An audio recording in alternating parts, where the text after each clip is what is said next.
JonTron. Hey, Jack. What's up, John? Shut up.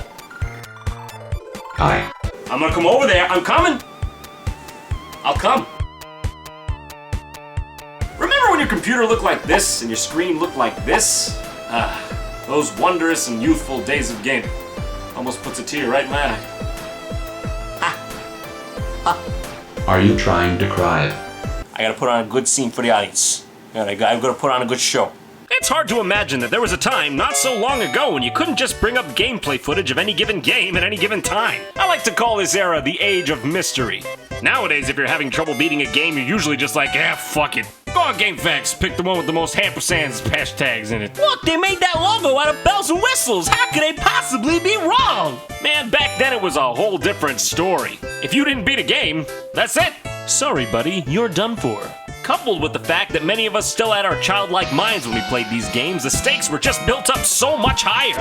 What's in that magical forest beyond the wall? Well, you'll never find out unless you beat the game! And at creating this vast feeling of adventure, no game even came close to King's Quest V. I chose that one because I like it. I have all of them, but I chose that one because I like it. I mean, you can leave a complaint in the complaint box, but I'll check that shit!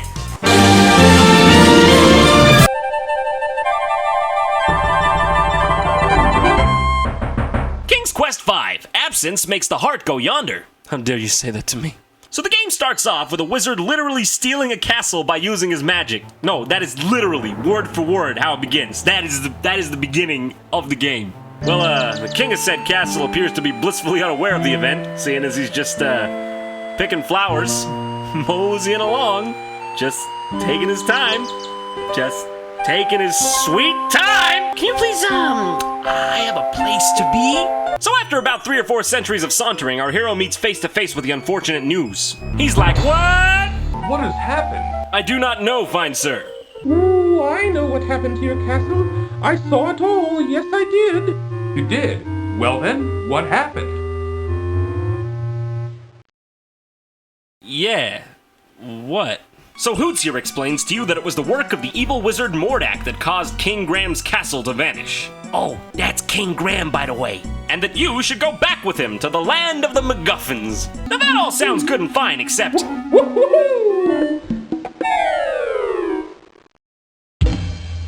Lord Graham? I know that you're really into standing there and having everyone admire your pecs, but you could, look slightly interested in the fact that an owl just ate shit in front of you. That's okay. I'm sure you make up for your lack of personality with your pecs. So then the owl, oh, by the way, that's Cedric the owl. Sprinkles some dust on you and tells you it'll make you fly. What is that stuff? Oh, just some old leftover fairy dust I've been carrying around. Is that what the kids are calling it nowadays? I mean, in the 90s. Because this game was made in the 90s. So I can't use that joke. Come on, up here. Yes, yes indeed. As gracefully as the beautiful black swan. How could it possibly be so stupid and so magical all at the same time? Surely, we will never know. I mean, have you goddamn seen this guy? Here, come on. Okay, here I come. Oh my god, Graham, you're going down! Ohio, Mayday, Mayday, Mayday, 915 Lima, I'm in trouble, Mayday, Mayday, Mayday!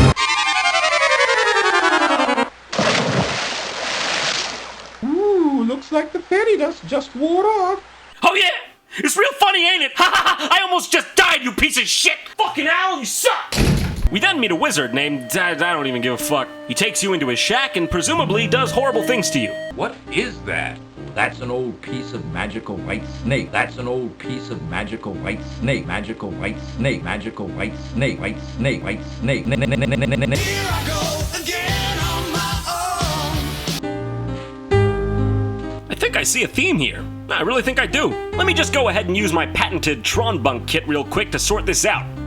Yes, I see. Oh, that's righteous. That's good. Ah, there it is. It's clear now. I've got it. Everybody moves fucking slow. Everybody moves really fucking slow! I remember this game being one of the very first I played that had a true atmosphere to it. The birds chirping, the ambience, it all brings back good memories. Yeah, by the way, speaking of slow, you gotta crank King Graham's speed if you want to beat this game inside of the next century. Graham, watch out! A poisonous snake! Yeah, okay, yeah.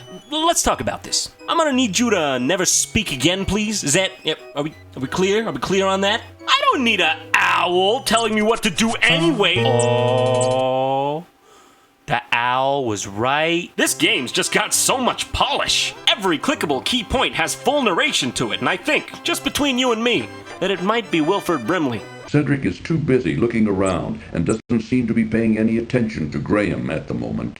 That there was Wilford Brimley impression. My pancreas doesn't work. If you're going into town, I'll just wait for you here. Okay, shut up! Shut up! Just stop! I had a nasty run-in with a big dog once, and I feel much safer out here. Oh yeah? Well, why don't I go find that dog and ask him to come back here? I scare you again. That's it! I'm out! I'm going where no one can ever hurt me again! No, Graham, don't!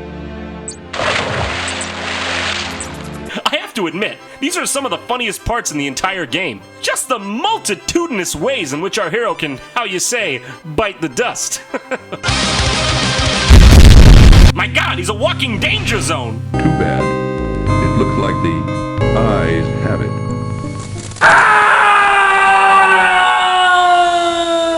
Everything wants his head on a silver platter. The snake, the river, the desert, bandits, Middle Eastern nomads, greed.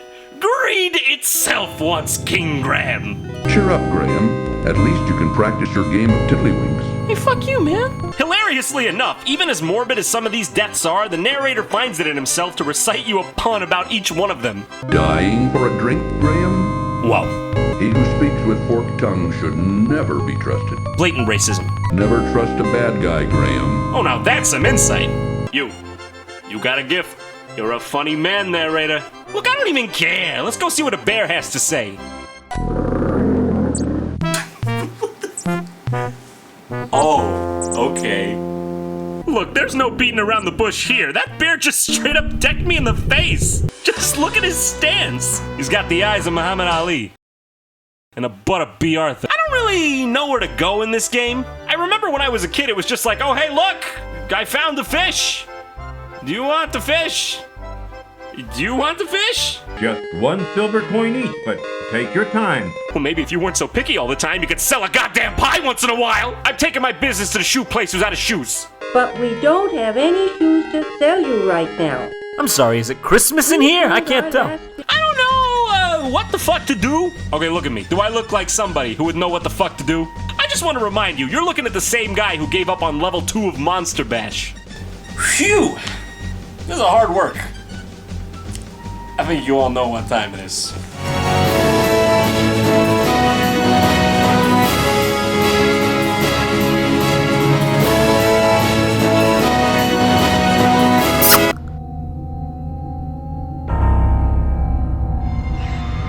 I did it!